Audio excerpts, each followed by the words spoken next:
नियोजित शिक्षकों को राज्यकर्मी का दर्जा देने को लेकर के लगातार शिक्षक संघों के द्वारा धरना प्रदर्शन किया गया था, जिसके बाद मुख्यमंत्री नीतीश कुमार के द्वारा ये आश्वासन दिया गया था कि जल्द ही उनकी मांगों पर विचार करते हुए उन्हें राज्यकर्मी का दर्जा दिया जाएगा। लेकिन एक बार फिर से मामला फंसता दिख रहा है, क्योंकि शिक्षा विभाग के मुख्य अपर सचिव के पाठक के द्वारा एक याचिका सुप्रीम कोर्ट में दायर की गई है। अब इस पूरे मामले के बाद शिक्षक संघ में हड़कंप मच गया है। इस मामले की इस मुद्दे पर बात करने के लिए अभी हमारे पास टेट शिक्षक संघ के अध्यक्ष हैं अमित विक्रम, इनसे बात करते हैं। सर, क्या लगता है, जिस तरह से आप लोगों की मांगे थी, लगातार आंदोलन हो रहा था, आप लोगों ने लाठियां भी खाई, उसके बाद सरकार ने पहल करते हुए आश्वासन आप लोगों को दिया था कि आप लोगों की मांगों पर विचार किया जाएगा, लेकिन अब क्या लग रहा है जिस तरह से के पाठक के द्वारा याचिका दायर की गई है? देखिए, के पाठक जी बहाली को लेकर के सुप्रीम कोर्ट गए हैं।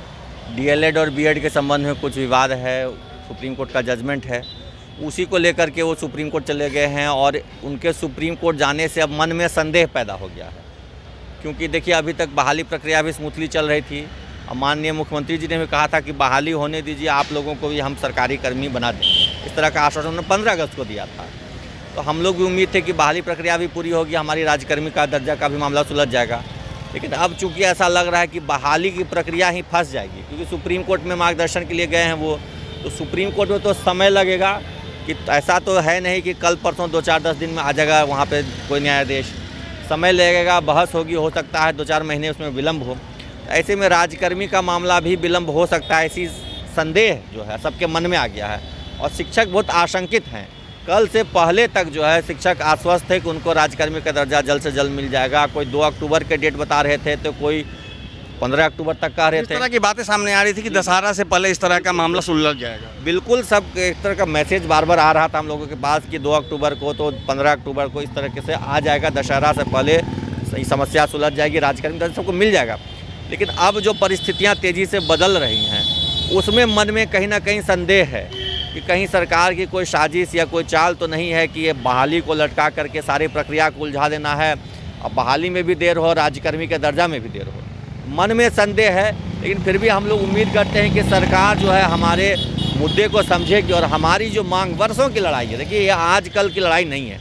हम लोगों ने जब से 2013-14 में योगदान दिया, तब से हम लोग इसकी लड़ाई लड़ रहे हैं कि हम लोग एक कठिन परीक्षा पास करके आए हैं। उस समय 26 लाख अभ्यर्थी अपियर हुए थे, उसमें से मात्र 1 लाख पास किए थे, 4% रिजल्ट हुआ था। और इतनी कठिन परीक्षा के बाद हम लोग शिक्षक बने। तो हमारी मांग शुरू से रही है कि हमको राज्यकर्मी का दर्जा दिया जाए, नियमित शिक्षकों के समान सभी वेतन सुविधाएं दी जाएं। और इस लड़ाई को लेकर के आप 2015 का हड़ताल, 20 का हड़ताल, और अभी भी देखिए धरना प्रदर्शन सब चला था, विरोध प्रदर्शन चले थे। तो लंबी लड़ाई है, कहिए कि दशकों से भी ज़्यादा लड़ाई चली है, और उसका परिणाम अब आने की बात थी। लेकिन इस परिणाम आने में जो विलम्ब होने की अब संभावना बनी, इससे मन में संदेह है। और कहीं ना कहीं शिक्षकों का एक उम्मीद टूट रहा है, और जब उम्मीद टूटेगा तो कहीं ना कहीं फिर कहीं शिक्षक उग्र आंदोलन की ओर तो अग्रसर ना हो जाए। हम लोगों को ऐसा फीडबैक मिल रहा है। शिक्षक बार बार कह रहे हैं कि ठीक है सर, 1 सप्ताह 15 दिन देखा जाए, अगर आश्वासन है तो इंतज़ार किया जाए। लेकिन अगर इस तरह की बात नहीं निकल के सामने आती है, राज्यकर्मी दर्जा नहीं मिलता है, तो कहीं ना कहीं पुनः हमें आंदोलन की राह पर लौटना पड़ेगा। क्या लगता है कि सरकार को अब आप लोग अल्टीमेटम देंगे कि कोई निश्चित समय तय करें कि इतना दिन तक हमें हमारी मांगों को पूरा करें, या फिर उसके बाद आप लोग आंदोलन की रणनीति तय करें? देखिए, अभी हम लोग जो है कि इंतज़ार का, चूँकि अभी दशहरा तक की बात है, तो दशहरे तक तो हम लोग इंतज़ार करेंगे। लेकिन ये निश्चित है कि हमने शिक्षक संघर्ष मोर्चा बना करके एक बैठक की, 16 संगठन 17 संगठन के लोग जुटे थे, और सबकी यह राय थी कि एक बार हम लोग जो सरकार की तरफ से आश्वासन मिले, उसका हम लोग डेडलाइन का इंतज़ार कर लें। दशहरे की बात हो रही है, कोई तो सरकार की तरफ से जो विधायक लोग हैं, प्रवक्ता हैं, वो 2 अक्टूबर भी कह दे रहे हैं। लेकिन ठीक है, हम लोग में एक राय बनी है कि दशहरे तक हम लोग इंतज़ार करेंगे। दशहरे तक राज्यकर्मी का दर्जा मिल जाता है तो ठीक है, नहीं तो पुनः सभी संगठन एक साथ एकजुटता के साथ बैठक करके आंदोलन के आगे की रूपरेखा पर हम लोग विचार करेंगे। लेकिन एक सवाल ये है अमित जी, कि सबसे बड़ी चीज़ कि जिस तरह से के पाठक जिस तरह से शिक्षा विभाग में जब से आए हैं, तब से वो लगातार शिक्षकों को लेकर के लगातार माने एक ऐसा फरमान जारी करते आ रहे हैं कि जो अभी ड्यूटी पर तैनात शिक्षक है वो भी उनसे काफ़ी नाराज़गी जता रहे हैं। और दूसरी ओर आप लोग अपनी मांग को लेकर के जब आ रहे हैं, सरकार आपकी बात को मानने के लिए तैयार है, आश्वासन दिया जा रहा है। ऐसे में के पाठक के द्वारा इस तरह की पहल करना, क्या लगता है कि शिक्षकों के हित में वो काम कर रहे हैं या नहीं? देखिए, हमारा स्पष्ट मानना है कि माननीय के पाठक जी विभाग के प्रमुख सचिव के तौर पे शिक्षा व्यवस्था में सुधार के लिए जो प्रयास करते हैं हम लोग उनके साथ हैं, और हम लोग भी चाहते हैं कि विद्यालयों में बेहतर शिक्षण व्यवस्था हो। शिक्षक मन लगा करके पढ़ाना चाहते हैं, लेकिन उस अनुरूप व्यवस्था नहीं होती। आपने देखा कि जब बच्चों की संख्या खास करके हाई स्कूल्स में बढ़ी तो बैठने के लिए जगह नहीं है, और ये सब लोग जानते हैं कि बिहार में विषयवार मध्य विद्यालय और हाई स्कूल में विषयवार शिक्षक नहीं है। तो ये शिक्षक भर्ती प्रक्रिया पूरी हो जाती तो कम से कम विषयवार शिक्षक उपलब्ध हो जाते। तो जब तक जो मूलभूत ज़रूरतें हैं वो पूरी नहीं होंगी तो सिर्फ शिक्षकों को दोष देने से और उन पर प्रेशर बनाने से तो व्यवस्था नहीं सुधर जाएगी। तो हम लोग चाहते हैं कि व्यवस्था सुधरे और व्यवस्था में जो इश्यूज़ हैं उनको सॉल्व किया जाए। केवल शिक्षकों को दोषारोपण, कभी कभी ऐसा उनके तरफ से खबरें आती हैं, मीडिया में भी खबरें आती हैं, शिक्षकों को डांटा जा रहा है, उनको कड़ाई की जा रही है। देखिए, ये सब बातें बेमानी है।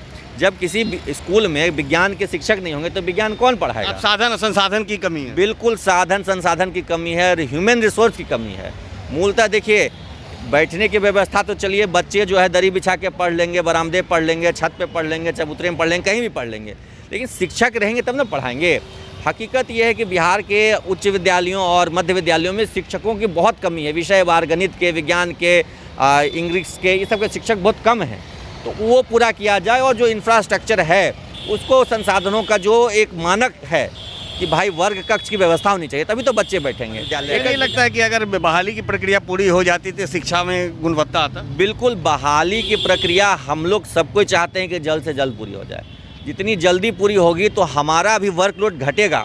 अभी प्राइमरी के शिक्षकों को हाई स्कूल की कक्षाएं लेनी पड़ रही हैं, अपना विद्यालय छोड़ करके उनको हाई स्कूल में डेप्यूटेशन कर दिया जा रहा है। इस सब से देखिए हाई स्कूल की भी गुणवत्ता प्रभावित हो रही है, और प्राइमरी में टीचर कम है, वहाँ से भी टीचरों को डेप्यूटेशन कर दिया जाता है, तो वो भी व्यवस्था प्रभावित है। तो हम लोग तो चाहते हैं कि जल्द से जल्द हो जाए, सारी प्रक्रिया पूरी हो जाए। लेकिन अभी जो है सुप्रीम कोर्ट मामला चला गया तो मन में तो संदेह है कि बहाली अब फंसेगी, लंबी चलेगी।